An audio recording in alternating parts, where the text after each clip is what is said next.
ว้าวสวัสดีเช้านี้นะคะ ดูบรรยากาศนะคะ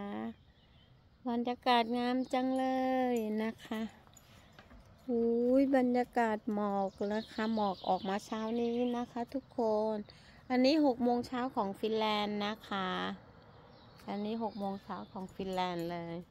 มีหมอกเช้าวันนี้นะคะอุ้ย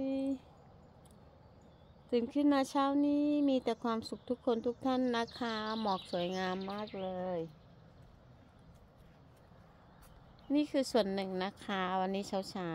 อันนี้หน้าร้อนยังหมอกยังสวยงามขนาดนี้เลยนะคะทุกคนสวัสดีและมีความสุขนะคะ